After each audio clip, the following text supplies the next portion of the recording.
30년 동안 도시락을 싸온 아내. 그런데 어느 날부터 도시락 대신 여권을 꺼내기 시작했다. 남편은 아직 그 이유를 모른다.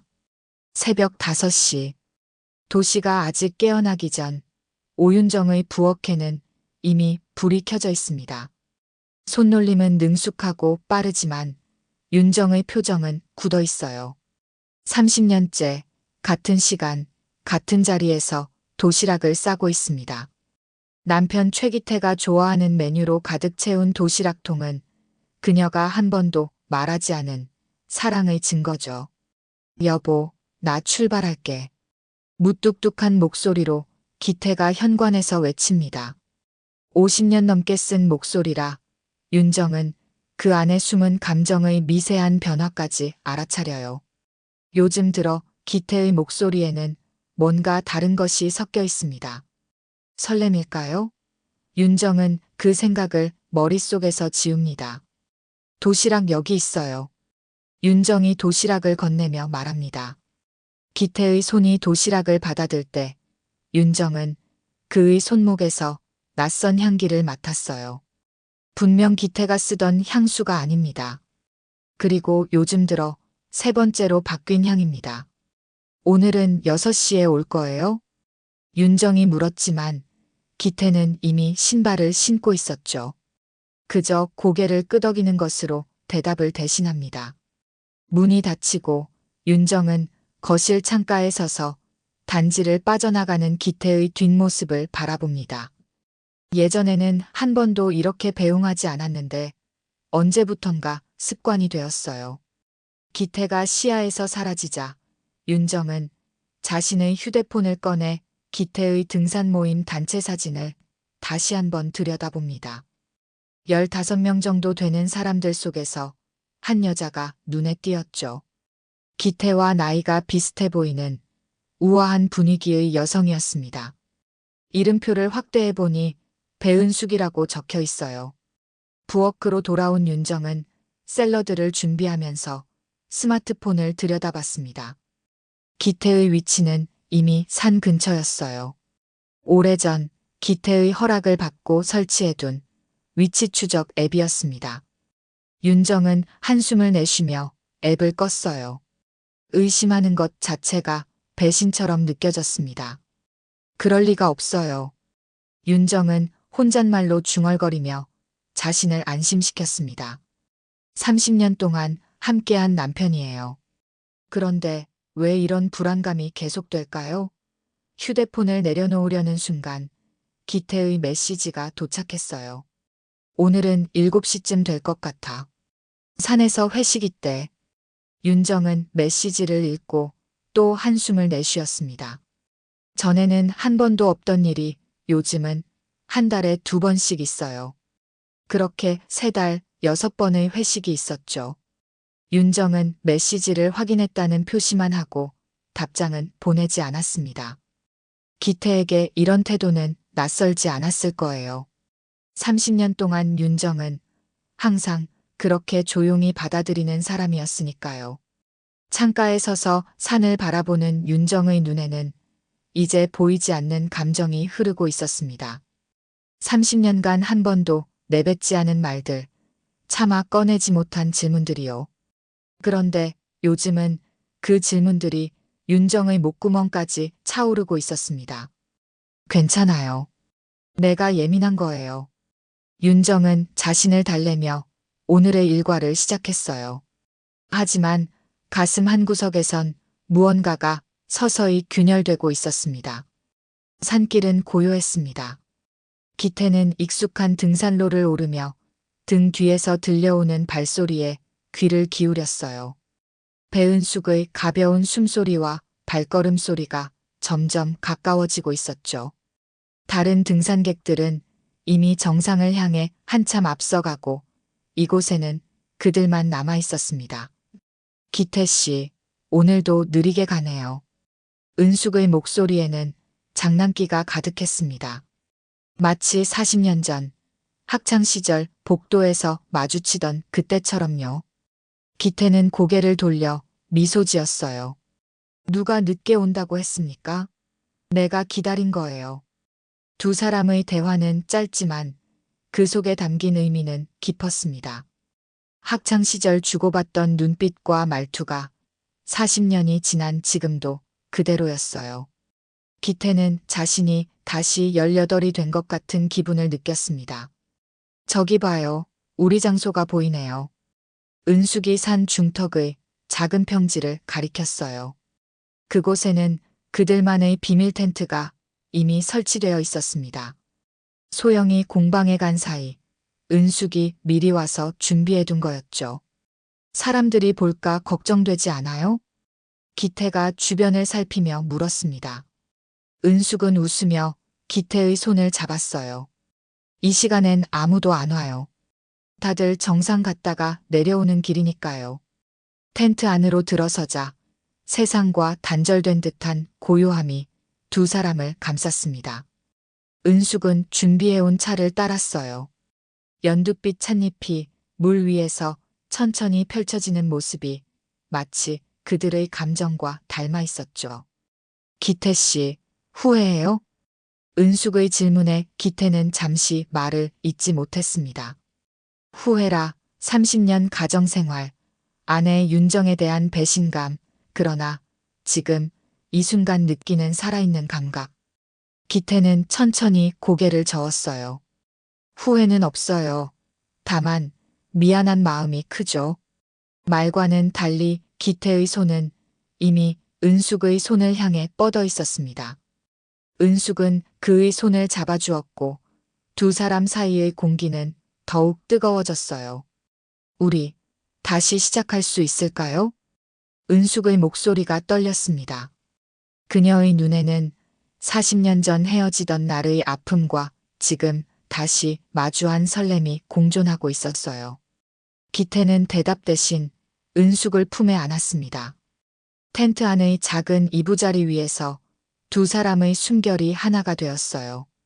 산새들이 지저귀는 소리와 바람이 나뭇가지를 스치는 소리만이 들리는 고요 속에서 기태는 오랫동안 잊고 있던 감정을 되찾았습니다. 자신이 살아있다는 느낌이요. 그것은 가정에서는 결코 찾을 수 없었던 것이었어요. 살아있어요. 기태가 은숙의 귓가에 속삭였습니다. 은숙은 미소를 지으며 기태의 뺨을 쓰다듬었어요. 기태 씨도 그렇게 느꼈군요. 나도 40년 만에 처음으로 내가 살아있다고 느껴요. 하지만 이 행복은 온전할 수 없었습니다. 기태의 휴대폰에서 메시지 알림음이 울렸어요. 윤정으로부터 온 메시지였죠. 기태는 읽지 않고 무음으로 바꾸었습니다. 은숙은 그 모습을 지켜보며 한숨을 내쉬었어요. 언제까지 이렇게 할 수 있을까요? 은숙의 질문에 기태는 대답하지 못했습니다. 둘 다 알고 있었어요. 이 행복은 누군가의 아픔 위에 세워진 것이라는 사실을요. 하지만 지금 이 순간만큼은 모든 것을 잊고 싶었습니다. 형수님, 이거 드세요. 기태 형이 제일 좋아하는 안주라고 하던데요. 정민수가 건넨 안주를 받으며 윤정은 미소 지었습니다. 등산 모임 원래 회식에 남편을 따라온 건 이번이 처음이었어요. 기태는 이런 자리에 윤정을 데려오는 걸 좋아하지 않았지만 윤정이 고집을 부리자 어쩔 수 없이 허락했죠. 형수님, 요즘 기태 형 달라진 거 없어요? 저희가 볼 땐 완전 젊어지셨다니까요. 뭐 비결이라도 있으신가? 정민수의 말에 테이블 건너편에 앉아있던 기태의 얼굴이 굳었습니다. 윤정은 그 변화를 놓치지 않고 살폈어요. 그런가요? 저는 잘 모르겠네요. 매일 보니까 변화를 못 느끼는 건지도. 윤정의 대답은 담담했지만 그녀의 눈은 자리에 없는 누군가를 찾고 있었어요. 단체 사진 속 그 여자, 배은숙은 오늘 회식에 오지 않았습니다. 은숙 누나는 오늘 공방일이 있어서 못 왔어요. 아, 형수님은 모르시겠네. 배은숙 씨라고 우리 모임의 마스코트 같은 분이세요. 기태 형하고 동창이라던데. 정민수의 설명에 윤정은 가슴이 쿵 내려앉는 기분이 들었습니다. 동창? 기태는 한 번도 그런 이야기를 한 적이 없었어요. 윤정은 자연스럽게 미소 지으며 더 물었습니다. 아, 그래요? 기태 씨가 그런 얘기는 안 하던데요. 어떤 분이세요? 정민수는 술 기운이 올랐는지 말이 많아졌어요. 아, 진짜 우아하신 분이에요. 산 중턱에서 조카랑 도예 공방도 하시고 처음 모임에 오셨을 때 기태 형이 완전 놀라더라고요. 40년 만에 만났다나. 그 순간 기태가 정민수의 말을 끊었습니다. 윤정아, 이제 가자. 늦었어. 윤정은 말없이 일어났지만 그녀의 마음속에는 이미 의심의 씨앗이 심어져 있었어요. 돌아오는 택시 안에서 기태는 한마디도 하지 않았고 윤정도 침묵을 지켰습니다. 그 침묵 속에서 서로 다른 생각들이 소용돌이쳤죠. 다음 날 아침 윤정은 평소와 같이 도시락을 싸고 있었습니다. 하지만 그녀의 눈빛은 달라져 있었어요. 기태가 들고 나간 지난주 도시락통을 씻다가 윤정은 긴 머리카락 한 가닥을 발견했습니다. 윤정의 머리는 짧았어요. 그 머리카락은 분명 다른 여자의 것이었죠. 윤정은 그 머리카락을 손가락에 감아보았습니다. 검은색에 가까운 갈색, 부드럽고 윤기가 흐르는 머리카락이었어요. 윤정은 그것을 휴지에 싸서 버렸지만 그 모습은 머릿속에 깊이 각인되었습니다. 여보, 나 출발할게. 기태의 목소리에 윤정은 평소와 같은 표정으로 현관으로 나갔어요. 오늘따라 기태의 옷차림이 더 신경 쓴 듯 했습니다. 새로 산 등산복에 머리도 정돈되어 있었죠. 도시락이요. 윤정이 건넨 도시락을 받으며 기태는 윤정의 눈을 피했습니다. 그리고 평소보다 서둘러 집을 나섰어요. 윤정은 거실 창가에서 기태의 뒷모습을 지켜보았습니다. 그리고 결심했어요. 나도 가봐야겠네요. 윤정은 서랍에서 오래된 등산복을 꺼내 입었습니다. 그리고 차키를 들고 집을 나섰어요. 이제 의심은 확신으로 바뀌어 가고 있었습니다. 아침 안개가 산을 감싸고 있었습니다. 윤정은 기태가 평소 다닌다는 등산로를 따라 천천히 올라갔어요. 모르는 사람이 보면 그저 산책을 즐기는 중년 여성으로 보일 테지만 윤정의 눈은 계속해서 앞서가는 남편의 뒷모습을 놓치지 않고 있었습니다. 어머, 혼자 등산하세요? 갑자기 들려온 목소리에 윤정은 깜짝 놀랐어요. 40대 후반으로 보이는 여성이 미소를 지으며 서 있었습니다. 네, 그냥 산책 삼아 올라오고 있어요. 저희 등산 모임에 같이 하실래요? 저기 앞에 다들 모여 있어요. 윤정은 망설였습니다. 하지만 이것이 기태의 모임을 가까이서 볼 수 있는 기회라고 생각했어요. 괜찮을까요? 처음이라. 당연하죠. 저희 모임은 항상 열려 있어요. 제 이름은 김지영이에요. 지영의 안내로 윤정은 등산 모임의 휴식 장소에 도착했습니다. 10명 정도의 사람들이 간식을 나눠 먹으며 담소를 나누고 있었어요. 하지만 기태의 모습은 보이지 않았습니다. 최기태 선생님 못 보셨어요? 누군가가 물었고 다른 사람이 대답했어요. 아까 따로 갈라졌잖아요. 은숙 씨랑 같이. 윤정은 가슴이 철렁 내려앉는 기분이 들었습니다. 그녀는 자연스럽게 물었어요. 혹시 어디로 가셨는지 아세요? 제가 같은 방향이라. 아, 저쪽 옛날 산장 있는 쪽으로 가셨을 거예요. 거기 경치가 좋거든요. 윤정은 소리 없이 그곳을 향해 걸음을 옮겼습니다. 마음은 이미 무너져 내리고 있었지만 그녀의 발걸음은 확고했어요. 진실을 확인하고 싶었습니다. 산장으로 가는 길은 사람들이 거의 다니지 않는 듯 했어요. 윤정은 발소리를 죽이며 조심스럽게 걸었습니다. 그리고 산장 근처 작은 평지에서 텐트 하나를 발견했어요. 그 주변에는 아무도 없었지만 텐트 안에서 희미하게 말소리가 들려왔습니다. 윤정은 숨을 죽이고 텐트 가까이 다가갔어요. 그리고 반쯤 열린 텐트 입구로 안을 들여다보았습니다. 그 순간 윤정의 세상이 무너져 내렸어요. 기태와 한 여자가 서로를 껴안고 있었습니다. 여자의 등이 보였고 기태의 손이 그 등을 쓰다듬고 있었어요. 둘은 상의를 벗은 채였고 기태의 입술이 여자의 목에 닿아 있었습니다. 은수가. 기태의 속삭임이 윤정의 귀에 꽂혔어요. 그 소리는 마치 날카로운 칼처럼 윤정의 가슴을 찔렀습니다. 30년 동안 한 번도 들어본 적 없는 애틋한 음성이었어요. 윤정은 그 자리에 얼어붙었습니다. 숨도 쉴 수 없었어요. 다리가 떨려왔지만 소리를 내지 않으려 입술을 깨물었습니다. 입안에서 피맛이 느껴졌어요. 천천히, 아주 조심스럽게 윤정은 뒤로 물러났습니다. 그리고 아무 소리도 내지 않고 온 길을 되돌아갔어요. 눈물은 나오지 않았습니다. 오히려 이상할 정도로 마음이 차분해졌어요. 마치 오랫동안 예상했던 일이 현실이 된 것처럼 말입니다. 집으로 돌아온 윤정은 평소와 다름없이 집안일을 했습니다. 빨래를 널고 청소를 하고 저녁 식사를 준비했어요. 그리고 내일 기태가 들고 갈 도시락통을 꺼내 놓았습니다. 평소보다 더 깔끔하게 해야겠네요.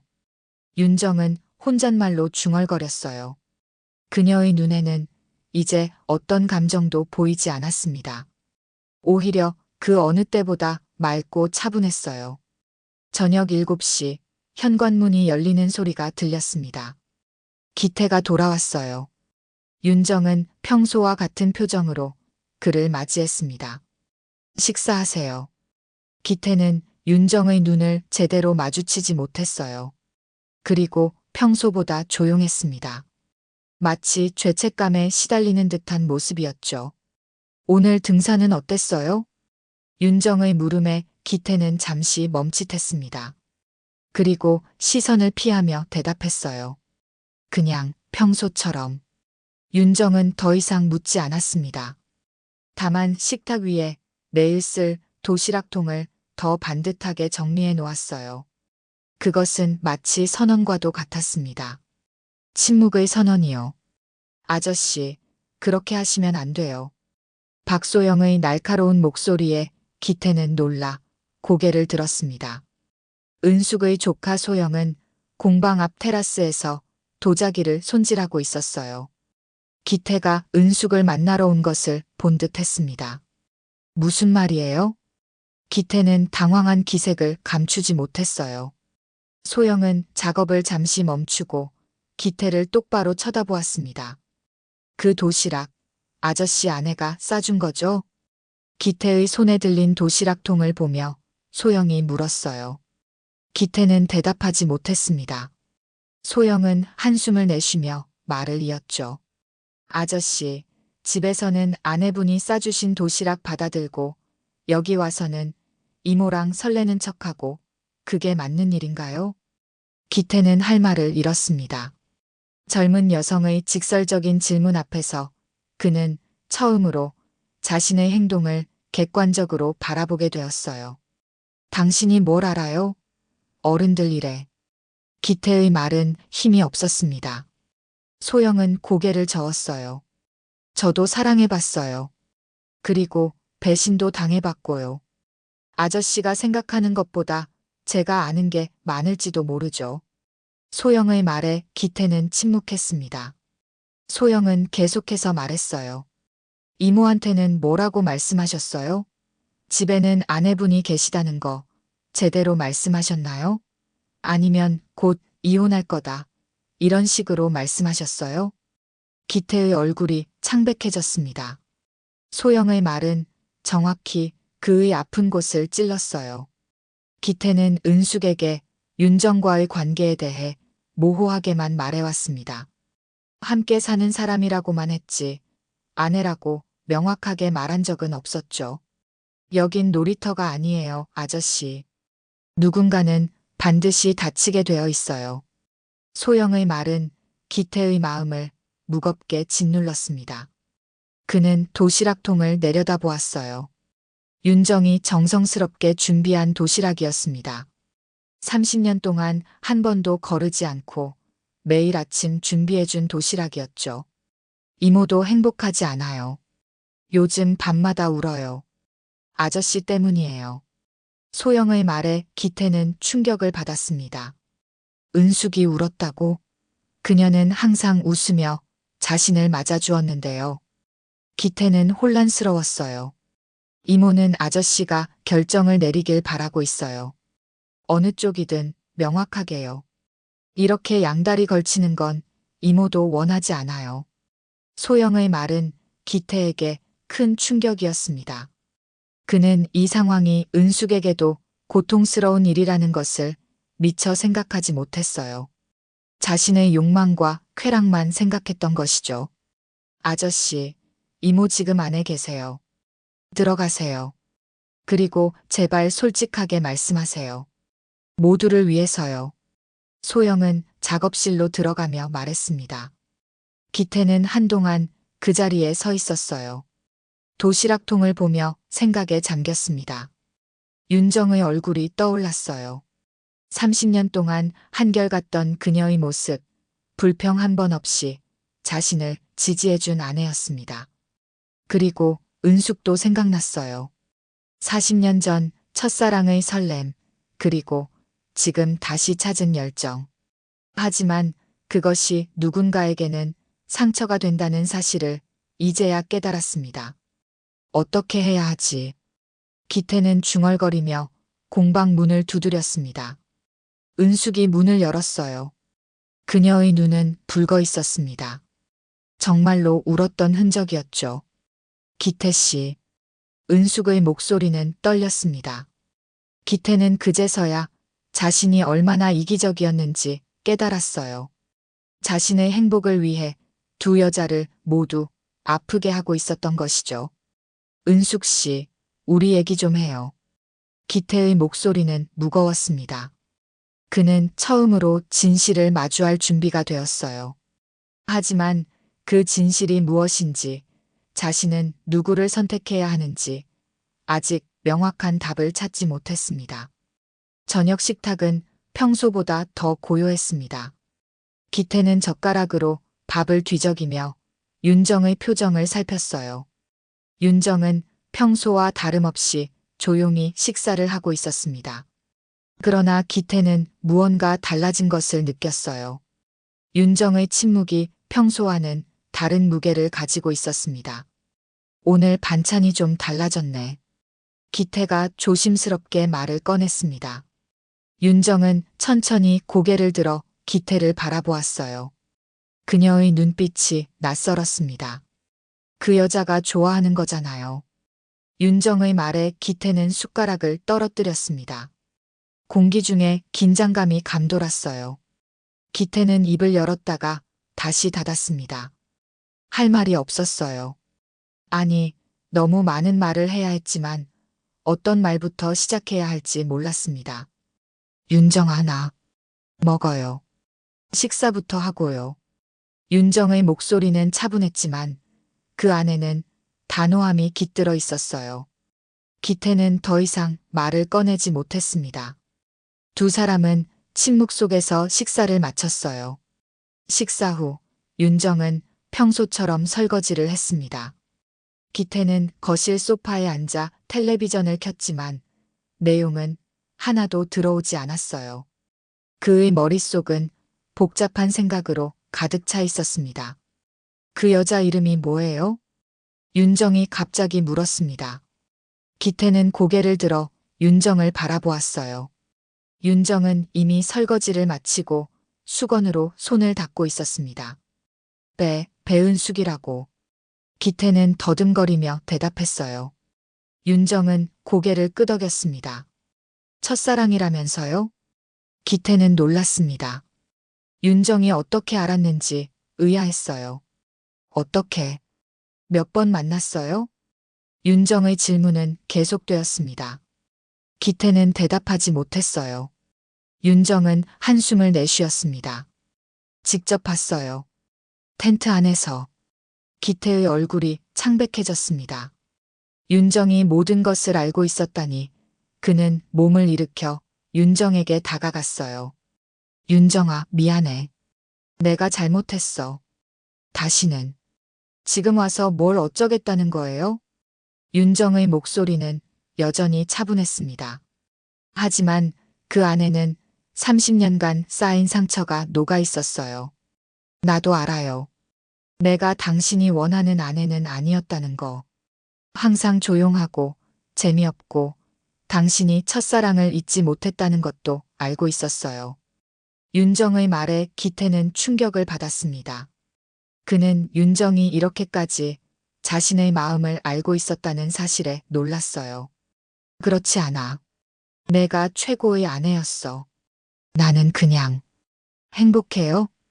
윤정의 질문에 기태는 말문이 막혔습니다. 행복한가? 은숙과 함께 있을 때의 설렘은 분명 행복이라고 할 수 있었어요. 하지만 그것은 순간적인 감정이었습니다. 긴 시간 함께한 윤정과의 안정감, 그것도 행복이었죠. 나 모르겠어. 기태는 솔직하게 대답했습니다. 윤정은 처음으로 미소를 지었어요. 그러나 그 미소는 슬픔이 가득했습니다. 30년 동안 당신을 위해 살았어요. 당신이 좋아하는 음식만 해주고, 당신이 원하는 대로 집안일을 하고, 당신의 그림자처럼 살았죠. 이제는 윤정의 말이 끊겼습니다. 기태는 윤정의 손을 잡으려 했지만 윤정은 한 발 물러섰어요. 이제 뭘 어떻게 하고 싶으신가요? 기태는 대답하지 못했습니다. 그는 정말로 무엇을 원하는지 모르겠다고 느꼈어요. 은숙과의 관계를 계속하고 싶은가? 아니면 30년을 함께한 윤정과 남은 인생을 살고 싶은가? 결정하지 못했습니다. 갑자기 기태의 가슴이 답답해 왔어요. 숨을 제대로 쉴 수 없었습니다. 그는 가슴을 움켜쥐며 소파로 비틀거렸어요. 여보, 괜찮아요? 윤정의 목소리가 멀리서 들려왔습니다. 기태의 시야가 흐려졌어요. 그는 바닥으로 쓰러졌습니다. 의식이 흐려지는 순간 윤정이 자신의 이름을 부르는 소리가 들렸어요. 오랜만에 들은 다정한 목소리였습니다. 병실의 하얀 천장이 기태의 눈에 들어왔습니다. 그는 천천히 주변을 살폈어요. 왼쪽 팔에는 점적이 꽂혀 있었고 오른쪽에는 윤정이 의자에 앉아 잠들어 있었습니다. 윤정아. 기태의 목소리에 윤정이 눈을 떴어요. 그녀는 잠시 기태를 바라보다가 일어나 간호사를 불렀습니다. 정신이 드셨네요. 다행이에요. 의사가 들어와 기태의 상태를 확인했습니다. 스트레스성 심근경색이라는 진단이었어요. 심각한 상태는 아니었지만 주의가 필요했습니다. 아내분이 빨리 병원으로 데려오셔서 다행이에요. 조금만 늦었어도 위험했을 겁니다. 의사의 말에 기태는 윤정을 바라보았어요. 윤정은 아무 말 없이 창밖만 바라보고 있었습니다. 의사가 나간 후 방 안에는 다시 침묵이 흘렀어요. 기태는 말을 꺼내고 싶었지만 무슨 말부터 해야 할지 모르겠습니다. 배가 고프지 않아요? 윤정이 먼저 입을 열었습니다. 기태는 고개를 끄덕였어요. 그제서야 자신이 얼마나 배고픈지 깨달았습니다. 도시락 가져왔어요. 윤정은 가방에서 도시락통을 꺼냈습니다. 평소와 같은 파란색 도시락통이었어요. 기태는 조금 놀랐습니다. 이런 상황에서도 윤정은 자신을 위해 도시락을 준비했다니 고마워. 기태가 말했습니다. 윤정은 도시락통을 내밀었어요. 기태가 받아들고 뚜껑을 열었습니다. 그의 가장 좋아하는 반찬들이 가지런히 담겨 있었어요. 밥 위에는 계란 프라이가 올려져 있었고 옆에는 소고기 장조림과 시금치 나물이 담겨 있었습니다. 그런데 도시락 밑에 무언가가 더 있었어요. 기태는 그것을 꺼내 보았습니다. 서류였어요. 이혼 합의서였습니다. 윤정아, 이게 먹어요. 음식 다 먹고 얘기해요. 윤정의 목소리는 담담했습니다. 기태는 할 말을 잃었어요. 그는 천천히 도시락을 먹기 시작했습니다. 맛있었어요. 항상 그랬듯이 윤정이 만든 음식은 완벽했습니다. 음식은 죽일 생각 없어요. 기억은 하게 만들어야지. 윤정이 조용히 말했습니다. 기태는 숟가락을 내려놓고 윤정을 바라보았어요. 정말 이혼하고 싶어? 기태의 질문에 윤정은 처음으로 울 것 같은 표정을 지었습니다. 하지만 그녀는 눈물을 참았어요. 당신은 이혼하고 싶지 않아요?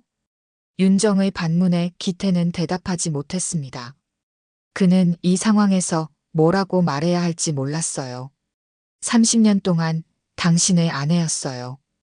그 시간이 행복했냐고 묻는다면 글쎄요. 행복한 순간도 있었죠. 하지만 대부분은 그저 당신의 부속품처럼 살았어요. 윤정의 말에 기태는 가슴이 아팠습니다. 그는 윤정을 그런 식으로 생각한 적이 없었어요. 하지만 자신의 행동이 그렇게 느끼게 만들었다는 사실을 부정할 수 없었습니다.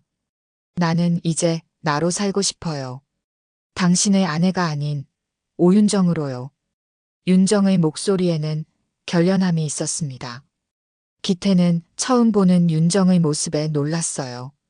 항상 조용하고 순종적이었던 아내가 아니었습니다. 그녀의 눈에는 결단력이 빛나고 있었어요. 그 여자랑 행복하게 살아요. 진짜 사랑했던 사람이니까. 윤정의 말에 기태는 고개를 저었습니다. 그는 이제야 깨달았어요. 자신이 정말로 원하는 것을요. 아니야, 윤정아. 내가 잘못했어. 은숙이랑 그건 그냥 옛날 기억에 취해서 그랬던 거야. 진짜 사랑은 그만해요. 윤정이 기태의 말을 끊었습니다. 그녀의 눈에는 이제 분노가 서려 있었어요. 지금 와서 그런 말 하지 마세요.